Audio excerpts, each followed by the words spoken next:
देखिए, ज़िम्मेदारी बच्चों की बहुत महत्वपूर्ण होती है क्योंकि बच्चे, खासकर नवजात शिशु, इतने नाज़ुक होते हैं कि वो कभी भी किसी भी समय पे बिगड़ने की स्थिति में हो सकते हैं। इसलिए उनकी जो जांच रहती है, बहुत बारीकी से हमें करनी पड़ती है।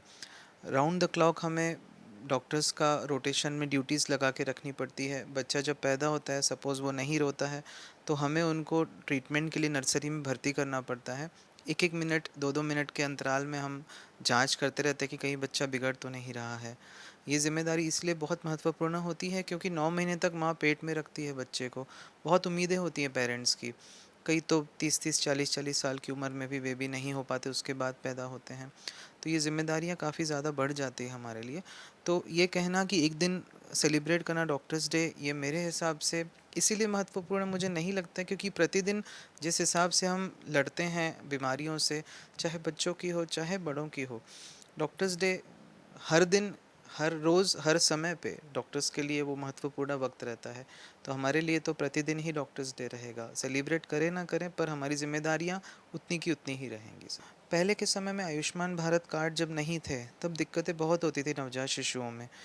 भर्ती करने के लिए उनको कई सारी सुविधाएं नहीं उपलब्ध हो पाती थी, पर जब से आयुष्मान भारत कार्ड आ गए हैं, या और आपके जो टीपीए कार्ड्स है, उसमें ये एडवांटेज मिल जाता है कि गवर्नमेंट हमें सारी की सारी सुविधाएं बच्चों को उपलब्ध करा लेती हैं। कई दवाइयाँ जो किसी समय पे कभी कभी उपलब्ध नहीं रहती थी, वो भी सारी अब उपलब्ध हो गई हैं बिना किसी खर्चे के। इसके अलावा जो है, कई सारे टेस्ट्स जो उपलब्ध नहीं होते थे, चाहे इन्फेक्शन की जांच के लिए हो जाए, चाहे एमआरआई की जांच, चाहे सीटी स्कैन की जांचें होती थी, वो कई बार प्राइवेट अस्पतालों की ज़रूरत पड़ती थी, लेकिन अब हमारे पास सारी की सारी सुविधाएं गवर्नमेंट में ही उपलब्ध हैं।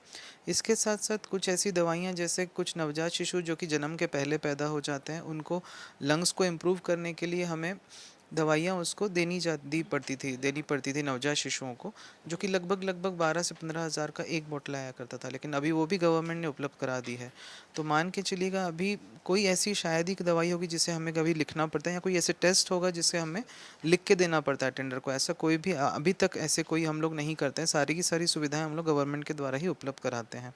ये भी है कि इम्प्रेस मनी नाम से एक सुविधाएं उपलब्ध है गवर्नमेंट में, कि अगर कुछ मंगाना भी है तो भी वो गवर्नमेंट के कॉलेज के द्वारा जो फंड्स रहते हैं, उसी के द्वारा ही मंगाई जाती है।